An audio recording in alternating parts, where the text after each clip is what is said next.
여러분 요즘은 스마트폰 없이는 살 수 없는 시대잖아요. 잠시 스마트폰을 두고는 불안해지는 시대를 우리가 살고 있지 않습니까? 그래서 많은 현대인들이 이제 디지털 중독에 이제 노출되어 있다고 얘기합니다. 많은 사람들이 유튜브에 쇼츠, 그다음에 인스타의 릴스 같은 1분 이내 짧은 영상에 많이 중독이 되어 있다고 하죠. 머리 식힐 겸 짬나는 시간 본다고 하는데 스마트폰으로 시작해서 스마트폰으로 끝난다 이렇게 얘기합니다. 지하철, 버스 할 것 없이 친구와 만나도 그럴 걸 들여다본다고 하잖아요.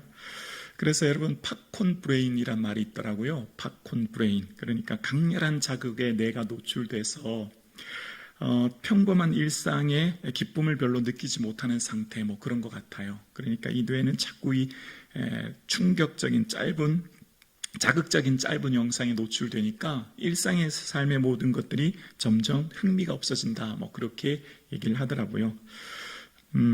그래서 이런 현상들을 일컬어서 이제 기독교 상담학 전문가들은 이렇게 얘기합니다. 현대인들이 미디어에 몰입하는 이유는 단순한 재미가 아닌 내면의 결핍이 채워지지 않은 영적 갈망 때문이다 이렇게 해석하더라고요. 그러니까 현대인들은 영적 허기에 허덕이는 시대라는 것을 보게 됩니다. 영적인 것이 채워지지 않아서 외부로 눈을 돌리게 되고 그것이 어쩌면 시대의 디지털 중독이라는 것을 낳는다는 겁니다. 여러분, 내 내면에 채워지지 않은 공허, 영적인 허기 어떻게 채워질 수 있겠습니까? 내 내면으로부터 이 채워지지 않은 끊임없는 갈증이 어떻게 해결되겠습니까? 바닷물을 마셔도 해결되지 않듯이 세상 외부적인 것으로 우리가 채워지지 않은 것을 우리는 경험하지 않습니까?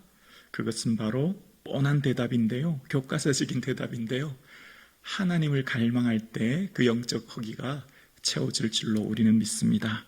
우리의 마음을 하나님께 향하고 하나님께 우리의 마음을 쏟는 것입니다. 그러니까 우리의 마음속에 하나님이 주시는 그 은혜가 충만히 채워질 때 영적인 허기가 면해짐을 봅니다. 마치 한나가 마음이 괴로워 그 결핍의 고통, 그 결핍의 슬픔 가운데 허덕일 때 하나님께 나와 그 마음을 쏟고 그 마음을 통할 때 하나님이 주신 은혜를 경험하게 되고 이후에 그의 마음이 하나님으로 채워져서 내 영혼이 여호와로 말미암아 즐거워합니다 고백했던 것처럼 오늘 예배하는 우리의 모든 삶에 하나님 한 분만이 우리의 삶에 참된 기쁨이 됨을 고백하며 주를 바라보는 소망의 시간 되기를 주의 이름으로 축원합니다.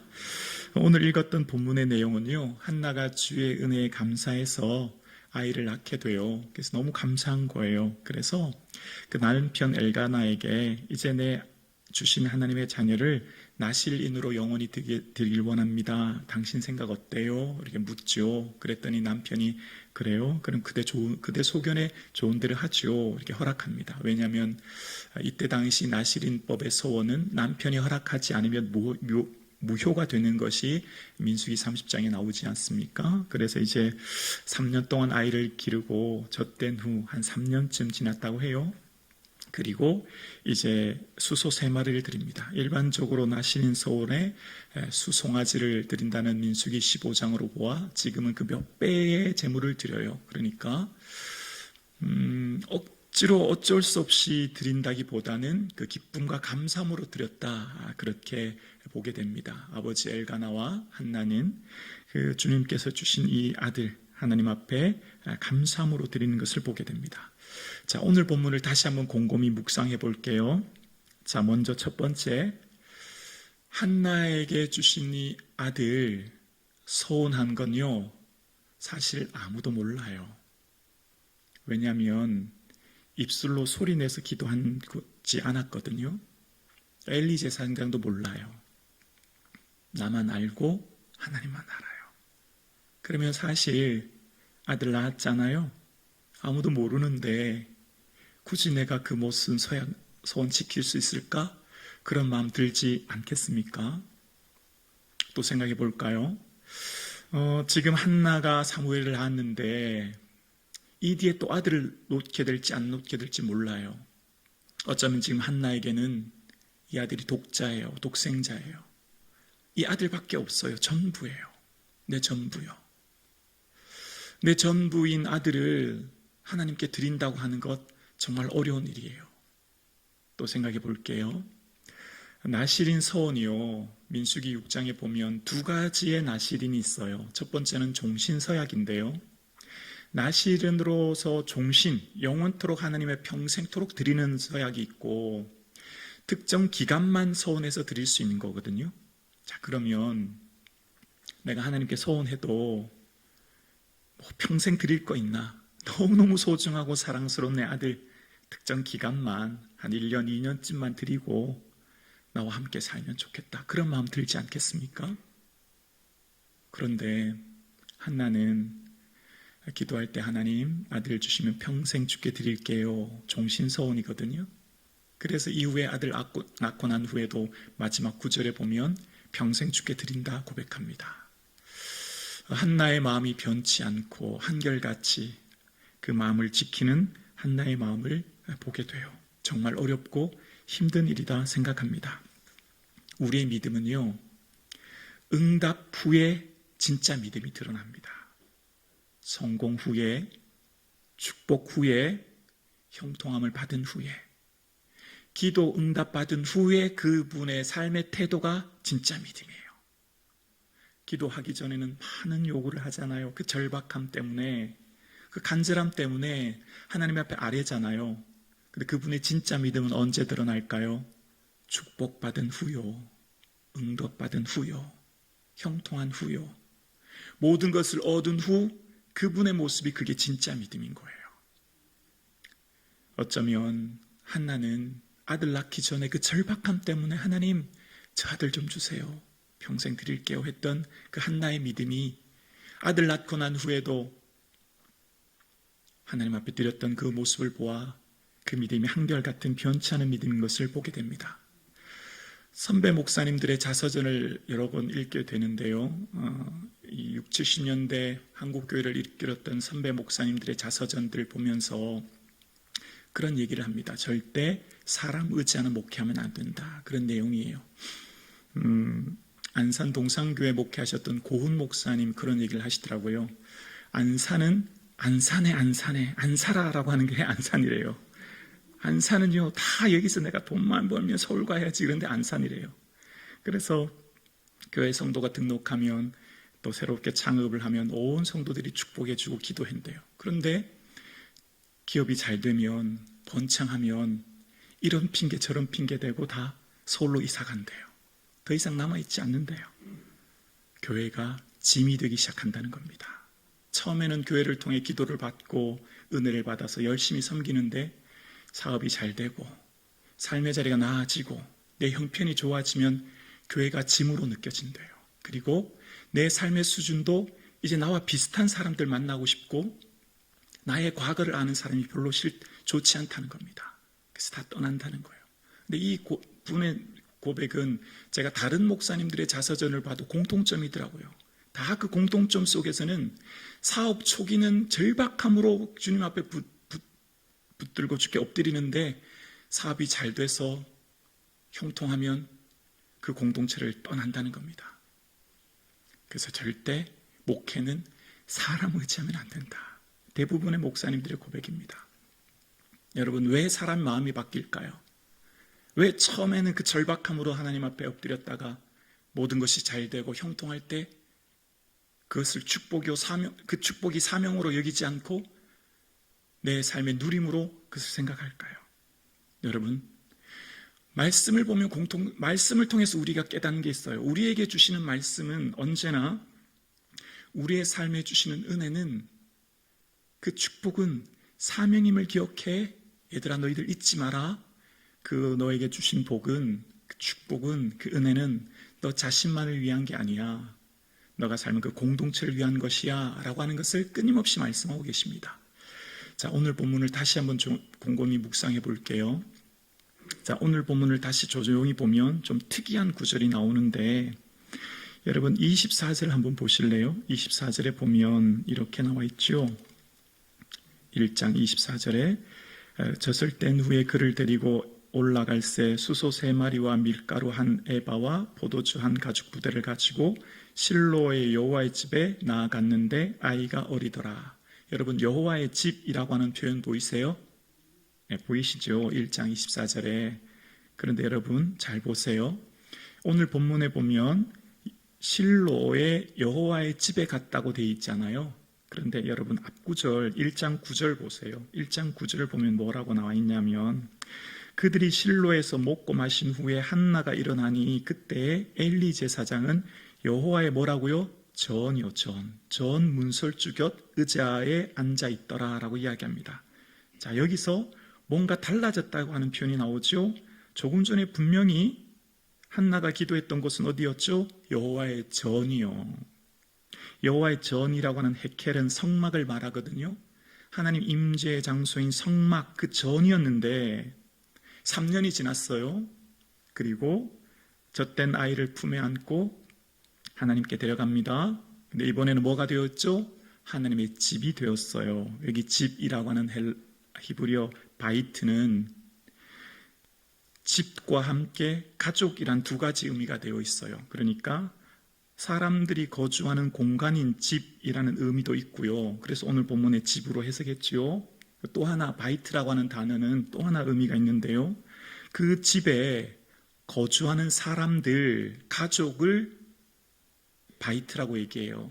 그러니까 우리로 말하면 우리가 사는 아파트인 동시에 그곳에 사는 가족으로 볼 수 있는 거죠. 자, 그러면 이전에는 분명히 여호와의 전 성막이었는데 3년이 지난 다음 한나가 그 아이들을 하나님께 드릴 때는 뭐가 되었죠? 하나님의 집. 다시 말하면 사무엘은 하나님의 가족이 되었다는 거예요. 사무엘의 아버지가 하나님이 되셨고 하나님께서 친히 사무엘을 아들 삼아 주셨고 하나님이 그를 기르셨다. 그래서 사무엘의 삶 동안 하나님께서 친히 함께하사 이후에 3장에 보면 그의 말이 하나도 땅에 떨어지지 않게 하시고 그의 말이 하나도 어긋나지 않게 그 예언이 성취되게 하시고 단에서부터 브엘세바, 이스라엘 최북단 단, 이스라엘 최남단 브엘세바까지 온 민족이 사무엘을 선지자로 알게 되었다 말씀하고 있습니다. 요즘과 같은 뉴스, 매스컴, 인터넷이 없는 시대에 사무엘만 이름하면 그 땅에 사는 모든 사람들이 하나님의 선지자지 알게 하셨다는 거예요. 누가요? 하나님이요. 한나가 길렀다면, 한나가 그 품에 안고 길렀다면 그를 통해 하나님 말씀이 나타나게 하시고 하나님이 그 온 땅에 그를 아는 사람으로 키워졌을까요? 한나가 하나님께 드렸더니 하나님이 친히 아버지 되어주셔서 그의 인생을 책임져 주셨다는 것을 보게 됩니다. 여기서 부모인 우리가 자녀들을 어떻게 양육해야 될지 오늘 본문은 우리에게 이야기합니다. 좋은 부모는 누굴까요? 좋은 부모는 자녀를 하나님의 집으로 인도하는 부모. 좋은 부모는 내 자녀를 하나님의 집으로 끊임없이 다가게 하는 부모. 하나님께서 너의 삶의 참 아버지다 가르쳐주는 부모. 하나님을 의지하게 하는 부모. 그래서 하나님과 접붙임 바 되어서 인생이 힘들고 지칠 때 하나님만 바라보도록 하는 부모. 아멘이시죠? 하나님 기뻐하는 사람, 주의 성산에 설 자는 마음에 소원한 것은 해로울지라도 변치 않은 사람이래요. 하나님께서 한 약속을 지키는 한나의 삶이 어쩌면 하나님의 삶이라 생각합니다. 변치 않은 언약을 지키시는 하나님처럼 한나는 그의 삶의 모든 것을 소원했던 것을 지켰던 삶을 봅니다. 그러면서 그가 하나님 앞에 드렸던 삶이 때로는 그 마음이 힘들고 어려웠을 테인데 드림으로 인하여 하나님이 친히 아버지 되어주셔서 하나님이 아버지가 되어주신 그 사무엘을 하나님이 키워주셨다는 것을 오늘 본문은 이야기합니다. 우리의 자녀를 하나님께 의탁하고 하나님께 맡기고 하나님께서 친히 길러주시는 것을 경험할 수 있는 저와 여러분 되기를 소원합니다. 그래서 우리의 자녀들은 끊임없이 하나님의 집으로 가까이 다가가도록, 끊임없이 하나님의 집에서 생활하도록, 놀아도 하나님의 집에서 놀도록, 끊임없이 하나님의 성전에서 함께하도록, 그래서 하나님이 친히 양육하는 그런 자녀 될 수 있기를 주 이름으로 축원합니다. 오늘 본문은 여러분 넓은 의미로 역사서라고 해요. 역사서의 역사의 특징은 뭐죠? 허구, 상상이 아닌 실제 사실이라는 겁니다. 그러니까 오늘 본문에 기록된 것은 실제 사실이라는 것을 얘기해요. 일반 역사는 어떻게 흘러가죠? 힘과 권력을 가진 자를 중심으로 흘러갑니다. 그렇게 세계사와 국사가 흘러가지 않습니까?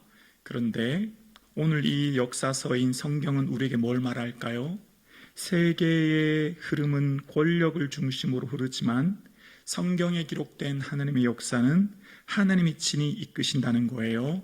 하나님의 손길로 친히 이끌어 가신다는 겁니다. 하나님의 섬세한 계획과 섭리로 이끌어 가신다는 거예요. 그래서 역사서인 사무엘 상하를 통해 우리에게 뭘 말하고 있을까요?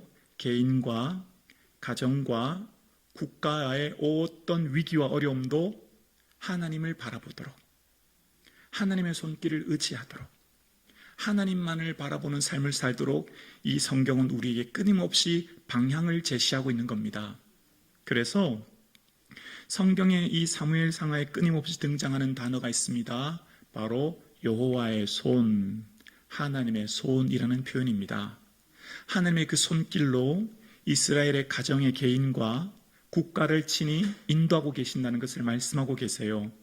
그래서 이스라엘 백성들의 삶의 모든 순간순간 등장하는 하나님의 손이 그들의 위기를 막아주실 뿐만 아니라 인도해 주신 것을 말씀하고 있습니다. 그래서 사무엘은 어떤 어려움이 있을 때 하나님 바라보도록, 하나님만 의지하도록 기도의 삶을 살라 이야기합니다. 하나님 바라보는 게 뭘까요?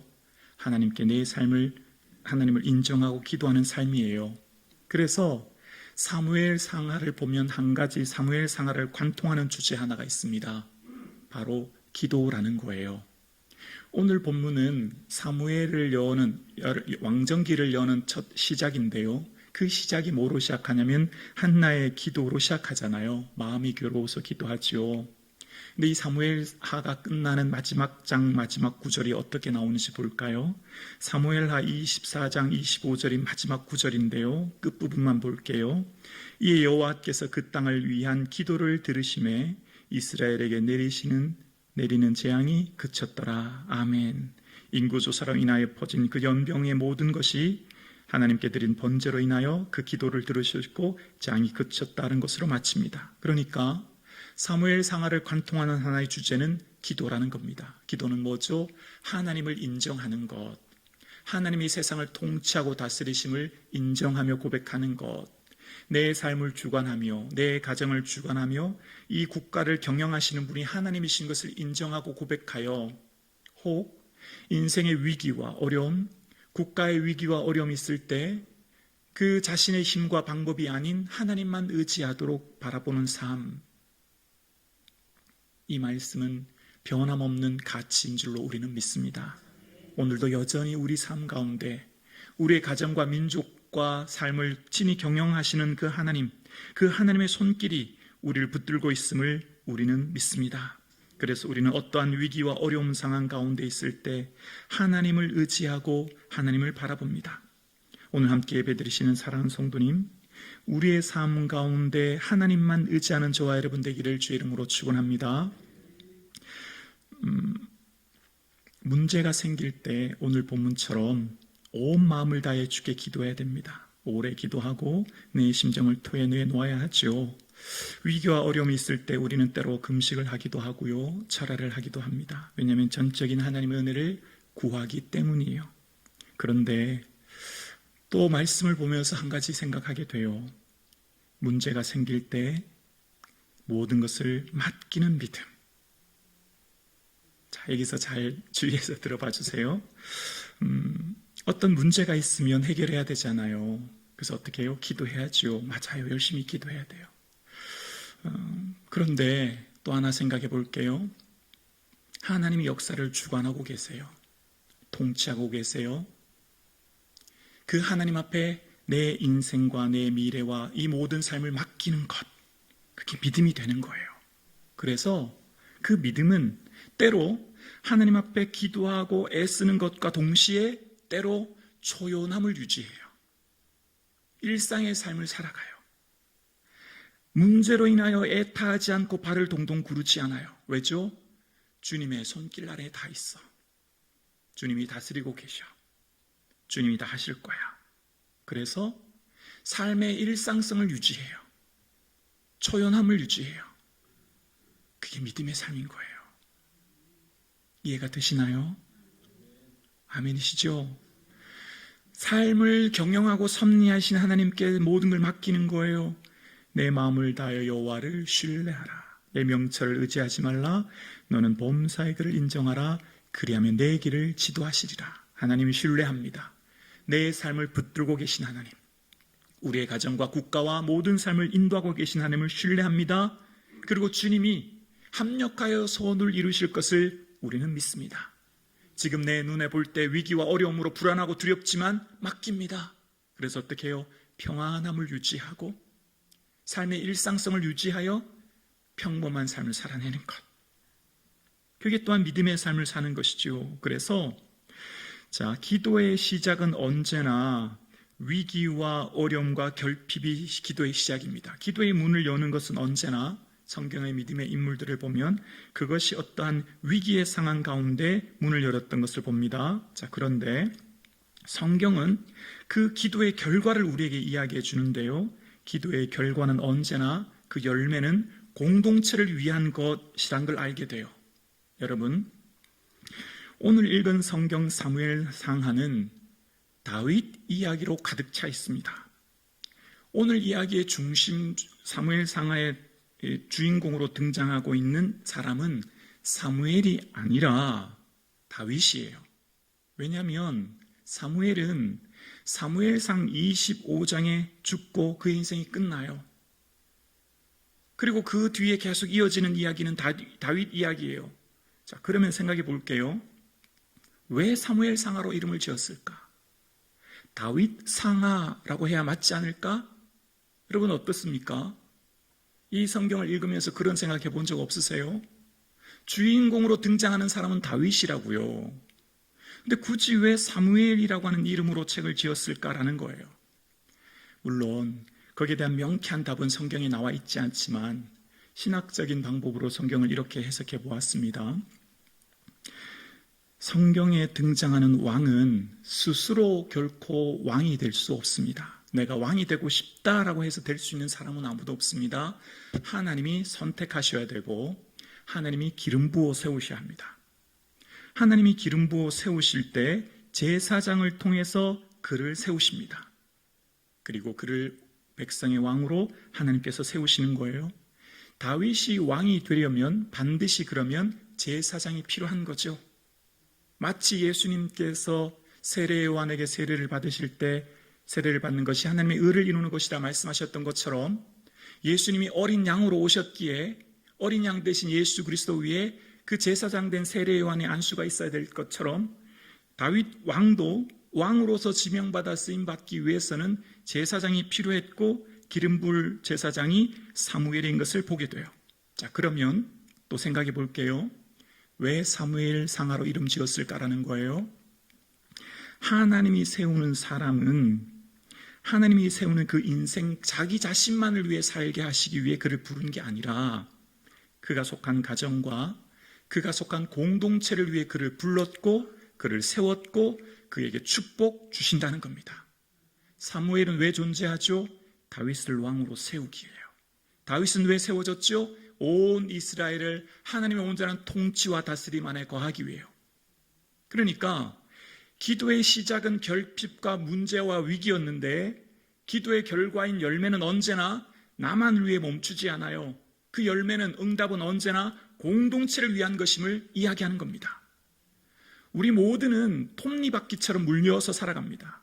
나 혼자 존재하는 인생은 아무도 없지요. 모두가 다 하나하나 사람과 사람과의 관계 속에서 살아갑니다. 나 혼자만 홀로 존재하는 사람은 아무도 없어요. 함께 사는 존재, 함께하는 존재가 우린 거예요. 그래서 기도의 열매는, 응답은 반드시 너만을 위해 아니라는 걸 기억해라. 성경은 끊임없이 우리에게 이야기합니다. 너에게 준 그 기도의 응답은 내게 속한 그 공동체를 위한 거야 라고 하는 것을 끊임없이 우리에게 이야기합니다. 그래서 축복이 사명이 되고요, 기도를 통해 타인을 성공시키는 인생이 됩니다. 다시요, 우리의 기도의 응답을 통해 타인을 성공시키고 타인을 위로케 하고 타인을 세우고 타인에게 소망을 줍니다. 이게 우리에게 주신 기도의 응답이에요. 이게 우리에게 주시는 참된 형통이에요. 여러분, 요셉은 성공한 사람이라기보다는 성공시키는 사람이라고 표현해야 조금 더 정확하다 저는 생각합니다. 왜냐하면 형통이라고 하는 마졸리아흐라고 하는 히브리어의 기본형은 모든 일이 뜻과 같이 잘 되어 간다라는 의미인데요. 그러나 창세기에 쓰였던 이 형통이란 단어는 사역형으로 쓰일 때가 더 많았어요. 사역형은 어떤 의미냐면, 네, 괜찮죠? 계속 설명해도. 네. 주제가 제3자 대상에게 어떤 동작이나 행동을 하게 하는 것이라는 거예요. 자, 어떤 의미냐면 자기 자신을 통해서 다른 사람에게 어떤 행동을 하게 하는 것, 이게 사역형인데, 즉 요셉을 축복하게 한 것은 요셉의 축복으로 다른 사람을 성공시키게 하기 위한 것이라는 겁니다. 이게 사역형 의미로 쓰인 형통이에요. 그러니까 요셉에게 축복을 하신 이유는 요셉 개인을 넘어 그가 속한 공동체를 성공시키기 위해, 그가 속한 공동체를 형통하게 하기 위해, 그가 속한 공동체가 잘 되어 가기 위해 요셉을 형통하게 하신 거예요. 이해가 되시나요? 아멘이십니까? 그래서 보세요. 보디발을 형통하게 요셉을 형통하게 하셔서 비록 그의 삶이 노예의 삶을 살았지만 누가 복을 받았죠? 그가 속한 보디발 집이 복을 받는 겁니다. 보디발이 형통하게 하고 성공하게 하고 잘 되어가게 하죠. 요셉이 어디 갔죠? 죄수가 되어 감옥 갔어요. 거기서 누가 잘 되죠? 술 맡은 관원장이 복권하죠. 회복하죠. 그를 형통하게 하고 그를 성공하게 하고 그 일들이 잘 풀어나가게 하죠. 더 높은 위치로 응답받아요. 총리가 돼요. 그 요셉 한 사람 때문에 온 민족이 흉년으로 굶주림의 위기를 겪어요. 누가 형통해져요? 누가 잘 되어요? 누가 성공해요? 백성들이 잘 되어요. 백성들이 성공해요. 백성들이 형통해요. 백성들이 굶주림의 위기를 면해요. 이게 성경이 말하는 형통이에요. 그래서 성경이 말하는 축복은 나 자신에게 멈춰지는 게 아니라 흘러가는 거예요. 그래서 그 축복받은 형통한 한 사람이 있으면 그 집이, 그 직장이, 그 국가가 복을 받는 줄로 우리는 믿습니다. 우리의 자녀를 이렇게 길러야 되는 겁니다. 우리의 자녀들 이렇게 교육해야 되는 거지요. 너를 길러주시고 먹이신 하나님, 너를 왜 그 위치에 오르게 하시고, 너를 왜 그 대학에 가게 하시고, 너를 왜 그 직장 가게 하신지 아니? 너에게 형통하기 위한 거야. 너를 통해 그 사람들이 형통하게 하고 성공하게 되고 잘 되어지고 위를 얻고 소망을 얻게 되는 거야. 그게 성경이 가르치는 거예요. 그래서 우리에게 받은 기도의 응답은 공동체를 위한 것입니다. 그래서 요셉은 성공한 사람이라기보다는 성공시키는 사람이에요. 그가 속한 공동체의 사람들이 위로와 소망과 생명과 능력과 성공을 얻게 되어요. 함께 예배드리시는 사랑하는 성도님, 오늘 한 여인 한나의 기도를 통해 성경은 우리에게 말하고 있습니다.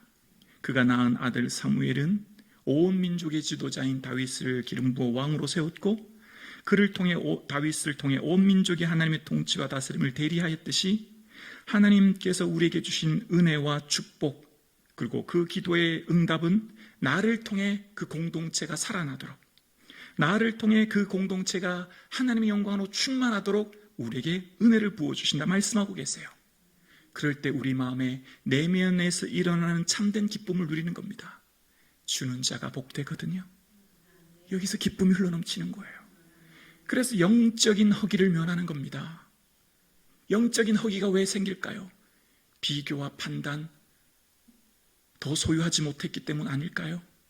그러나 흘러넘치는 이 은혜는, 내 내면으로부터 넘치는 은혜는 내게 주신 은혜를 나눔으로부터 시작되거든요. 그래서 타인을 성공시키는 삶, 타인에게 축복을 나누는 삶, 그 삶에 참된 영적 기쁨을 누리는 것을 오늘 본문은 우리에게 이야기하고 있습니다.